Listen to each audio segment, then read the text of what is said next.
Whoa! Hello, hi, nice to see you there. Well, actually, you've just caught me taking care of a massive load, and if you'd like to hang around, we can have a look to see what we've got right now. Mark fixes stuff.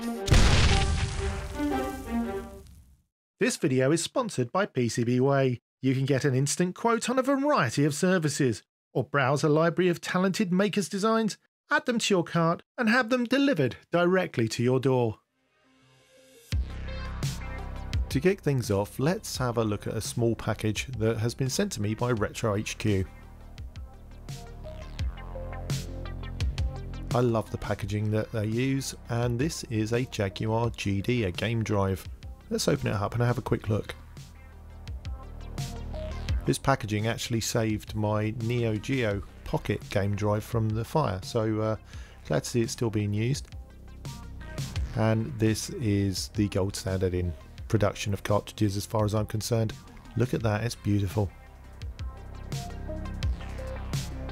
Has a USB connector and a micro SD slot, and I can't wait to review this. Nice thing about these cartridges as well is they come with some instructions. Just what you need to get started. Lovely. Thanks Retro HQ. Thanks to Elaine Hu of PCBWay for sponsoring this nonsense, and in a bit we're going to be looking at that clear Amiga A600 case, so watch till the end. I've had this next box hanging around for absolutely ages, and it's tied into the A600 project. I'm not quite sure who sent it. Well, maybe we'll have a clue when we open it up. Joking aside, big thanks to Immortal Joysticks for sending me this. I've got to say, your packing game is pretty strong.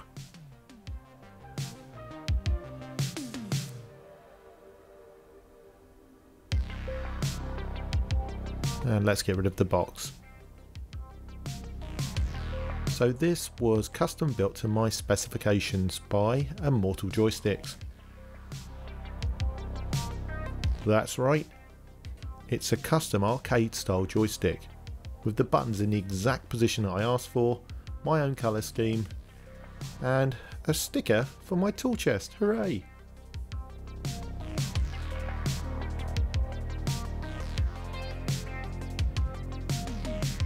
There's the contact details should you need them. It's got a bit dusty in the box, so I'll just polish my stick.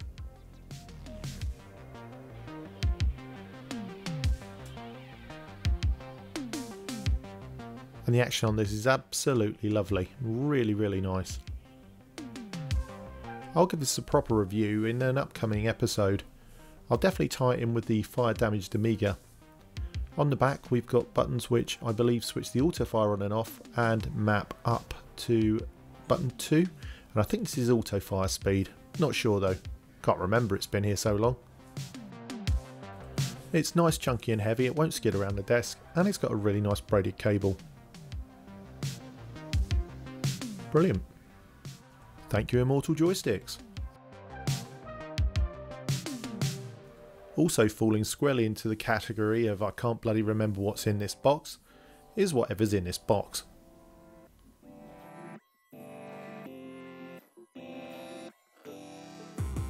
Actually, what is in this box?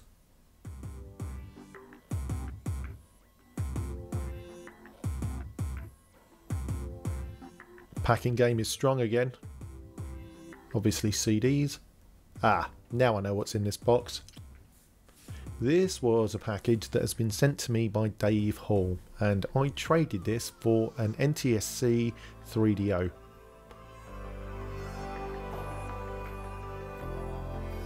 Oh, there's quite a few games here. Saves me burning them, I guess. Obviously I own legal copies of all of these discs.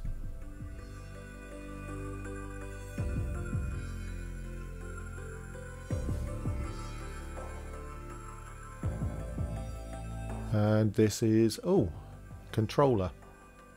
That's in remarkably good condition. Nice one, Dave.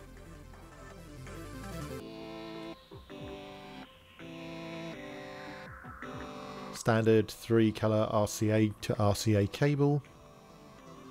And this This is what you need to do. This is strong packing game. Wrap up your UK plugs.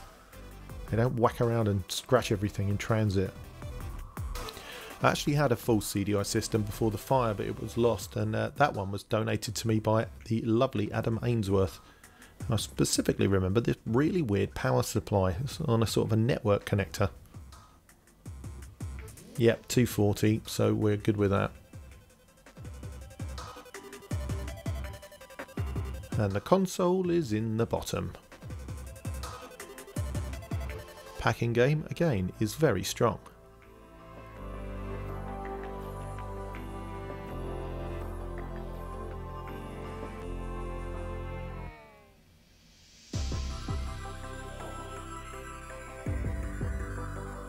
Honestly, I'd be better off with a teaspoon than this blunt knife. Here we are. It's a Philips CDI 450. I believe in the US these are labelled as Magnavox. And this clasp could probably do with a bit of TLC, but it does seem to work. One thing I do want to check. It came as standard, but in here what you should have is a, yep, there it is, the MPEG module, which enables the playing of video files and video CDs, I think. I'll be honest, before I never got much of a chance to play with it. When I get some time on my own, I'm going to sit down and have a good play. Excellent. Thank you, Dave.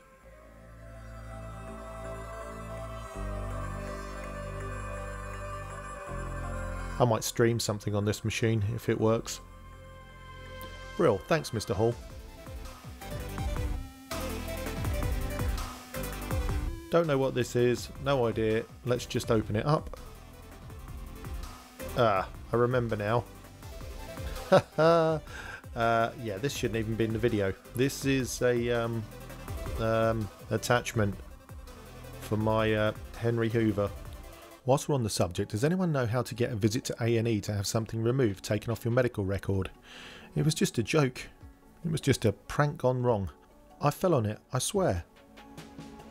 Moving swiftly on. This box is from the land of the Rising Sun. No, not the Rising Sun pub in Sunbury. I mean the Rising Sun as in Japan. I have no idea what this yellow label means. This is a box of what's usually classed as Japanese junk.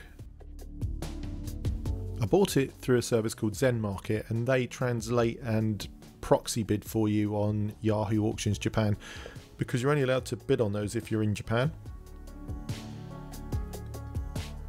So this is the result of a few auctions consolidated. Not that much in this box really, but it's quite interesting. Genuine Japanese air, everybody. 3,000 yen a sniff. Roll up. Number one item out of the box is something to do with my obsession with the PC Engine, and it's a multi-tap. I bought this for really cheap, for about £3 something, because it's dirty. Doesn't look dirty to me. Also in this package we've got a pack of 3 cartridge games. Now, I'm not particularly worried about what games these are, they're just for testing purposes. Somebody last year gave me a Wonder Swan colour. So I needed a game that would work on the Wonder Swan, a game that would work on the Wonder Swan colour, and it was a pack of 3, and they all seem to be from the TV series One Piece, which some of you will be familiar with. I am not. Cute cartridges.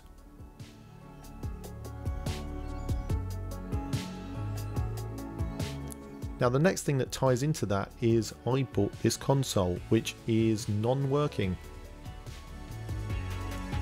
The reason it's non-working is the screen is totally burned, but I've had a look around and you can get replacement screens. So I thought it'd be fun to muck around with this. Not to mention I have a Wonder Swan colour already that somebody gave me, so I will have an opportunity to test that out now using the games that we have got. Cute. And the last thing in the box, some of you will be shouting at the screen, you know what it is. Get rid of the box. Packing game was strong again. That's right, this is another 3DO. I can't help myself, but there is a reason that I've got this one. One, it's not working. It comes on, and after a little while, it shuts off again. Capacitors, no doubt. But the reason I want this Japanese model is it's one of the early models that has the AB mode selector switch on the back, like the one that I prepared for RMC The Cave. This means it can output in pure 240 progressive mode, whereas the later models will only do the 480 interlace mode. This does cause it to lose sync with some of the titles like Dragon's Lair, but not to worry, it's a nice project. Well, thank the Zen Market, you did a good job there. Although shipping was a bit more expensive than I'd factored in.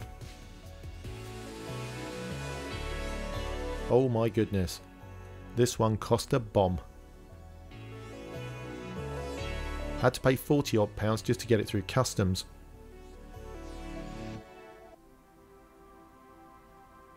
This is a DC Digital 2. It's a Dreamcast HDMI solution. The DC Digital was the original, and this is the second one with even more features, all the way from Black Dog Tech, or is it Industries? I can't remember. I'm not going to open the anti-static bag, I'm going to save that for when I do the install, but I'm thinking of doing a video on this if anybody's interested. The last one of these I installed again died in the fire, and it was by Bitfunks, who I've since learned are shady as hell, and I'll never buy their products again. I learned a lesson there. I bought this genuine model directly from Black Dog, and I've got a Dreamcast with a non-working drive to pop it into. Naturally, we'll pop a GDEMU in there as well. Just to tie this in, I've had this absolutely ages, but I want to show you what I intend to do. So I don't need to drill holes in an original Dreamcast case. I've bought this. It's my favourite colour, purple, and it didn't come with a case jewel, so I don't know, maybe I'll 3D print one or order one off of Fleabay. Anyway, that's the plan. What do you think? Next package is quite a big one, and I do like a big one, and this one has come from Scott Goodman, the Nth Doctor, and he does quite a pleasing John Pertwee Doctor Who impersonation, so you might have seen him around in the Spectrum scene. And Scott is downsizing because he's moving to smaller accommodation, and he asked me if I'd like to take these things on.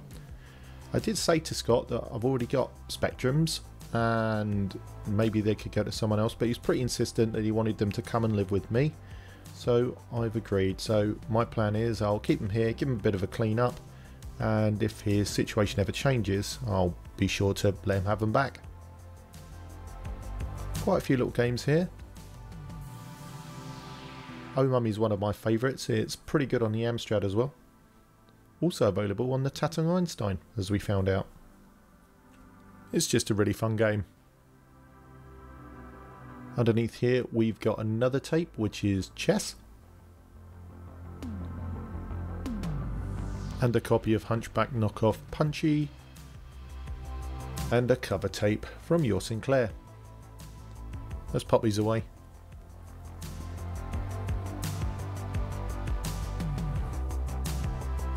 Okay, machines wise, we can pretty much see what this is. It's a grey +2. Although it's almost gone army green with age. It's a result of sort of yellowing of the plastic underneath the grey, I think. This will clean up nicely though. An RF cable. I could do with a couple of these actually. No prizes for guessing that this is a 48K Spectrum Plus. Wow, packaging game so strong today. Lovely. If it doesn't work, we'll make it work. Now we've got some floppy legs, but Brendan Alford, the Specky Guru, has some 3D models that you can print to replace those, which is pretty good. Great. What else? +2 power brick.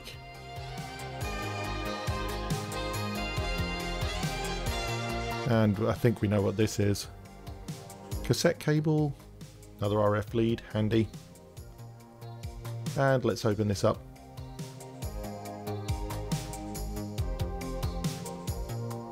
And it's a 48K rubber keyed beauty. I really love this model. I've got so much nostalgia for them. Who's got one of these? Horrible keyboard, but I still love it.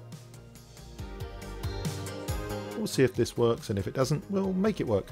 The main thing that goes on these is the keyboard membranes, obviously. Brilliant. Thank you so much, Scott. Let's have a look at our little Sinclair haul.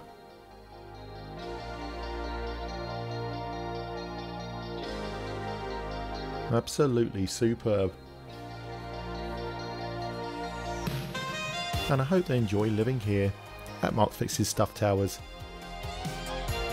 This next box is so big I'm going to have to move the camera back. This bad boy has come all the way from Australia and it got lost for almost a month. Yes, that's right, a month. And we had to pay £110.94 import duty, and I didn't buy it. No, this package has been sent by channel patron Damien Sloan. It's on loan. I'm very grateful for Damien Sloan. Sorry, little pun there. Now I know what's in here, but it's something I've not actually done any work on before, ever. And Damien very kindly said that I could have a loan of his kit. It's a bit tired, needs a bit of work, nothing massive, but it will give me an opportunity to get familiar with the platform. Now some of you probably know what this is already. Let's just get rid of this label.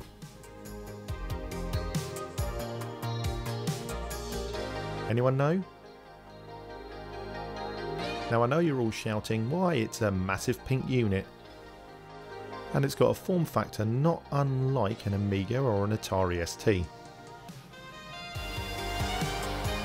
These are in the market from like the mid 80s to the mid 90s.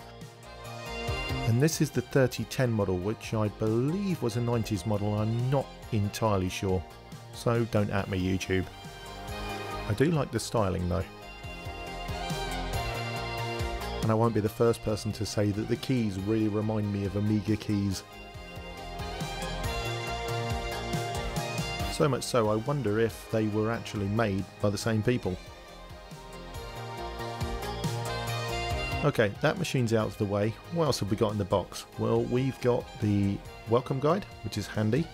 There's a couple of Gotecs in here. I think that Damien wants me to install those. No prizes for guessing that this is the mouse. Nice little 3-button jobby. The time before ergonomics existed. I'm sure it works fine.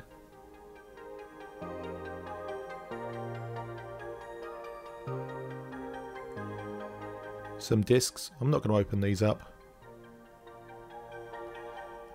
Some other cables. Looks like power cables for the drives. No idea what that is. Very, very, very rusty on one side. Maybe for the drives, for earthing or RF shielding. Might try and clean that up. Actually, I wonder if that had come off with an ultrasonic cleaner. Any thoughts or experience, pop it below for me. No idea what this is, but it's obviously meant to go around a shock hazard. And what looks like a SCART cable. And looking at this plug, and looking at this connector, it suggests that there's probably RGB signals coming out the machine natively, which will be handy. Floppy drive data cable. And it looks like the lower machine is kind of nestled inside what I assume is the monitor stand, so we'll try and take that out without causing any damage.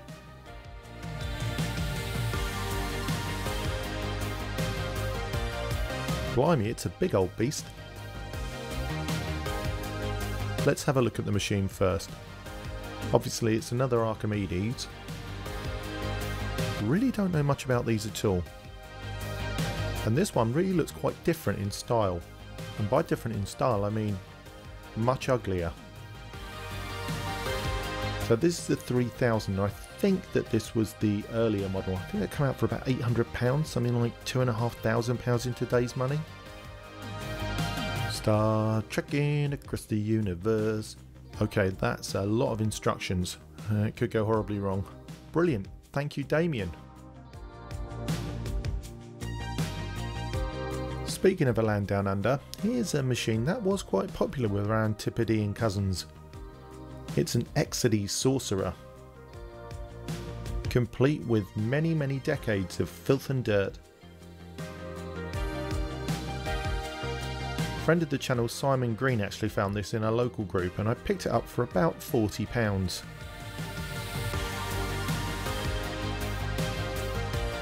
Exodia is a name you might recognise from arcade games, especially if you've got any experience of ColecoVision or ColecoVision. Coleco? I'm not sure. Looking at the rear, if you put your finger in the slot, you pull it out and it's all grimy. Yuck. There's also some sort of fluid been leaked all over the keyboard. As you can see, it needs some TLC. Coming up in a video. And now for the main event, the thing you've all been waiting for. It's time to see what PCBWay have 3D printed for me. I'll have to go a bit careful so that I don't dox myself in case there's any bits of paper in here. Oh! As suspected. Let's take that off camera. PCBWay have included a couple of little promotional items. A couple of these little ruler things which are good for sizing up components when you're looking at designs. Yeah, I quite like these, they're handy.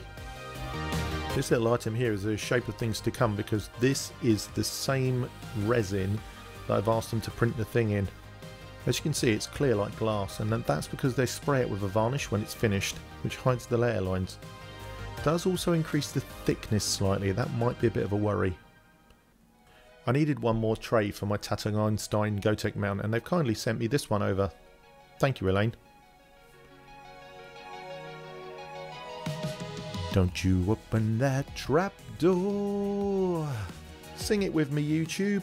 You'd be a fool if you dare. Actually, that's got some flexibility, which is really good news because I was a bit worried I wouldn't be able to get that in. Okay, here we go. It's the main event, which probably a lot of you watching this video have been waiting for. Again, UK Customs had an absolute field day with this. Yep, they charged about £54 just to get this through customs and excise. If you saw my previous video where we took the Amiga A600 board that we found in the fire and put it into the ultrasonic cleaner, you'll know what's coming next. But for people who didn't see that, as ridiculous as it seems, this is a 3D printed Amiga A600 case in clear resin. Now I'm not sure if this is going to work, but if it does, it's going to look amazing. Wow, that is really good. I didn't create the model myself, obviously, because this would require some kind of talent, which I obviously don't have. I purchased the files from SGW32 on cgtrader.com, and they really are very good. I cannot believe this has been 3D printed. I keep looking for the support marks. There must be so much post-processing on this. Look out for another video on the Glass Amiga coming up really soon. Right, well that's that then. If you'd like to support the channel, then please visit patreon.com/markfixesstuff. I'll put a link on the screen somewhere up here. I'll also pop the link and other ways to support the channel down here. Thank you so much to my amazing patrons who are going to appear on the screen right now. My generous patrons are the lifeblood of the channel, and during the cost of living crisis, they're keeping the lights on.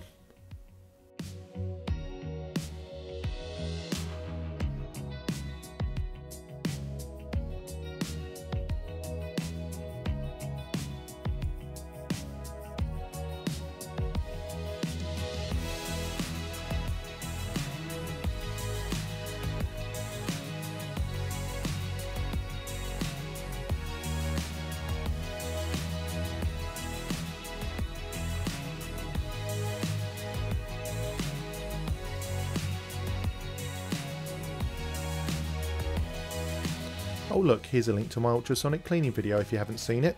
Go on, click that one. See you later.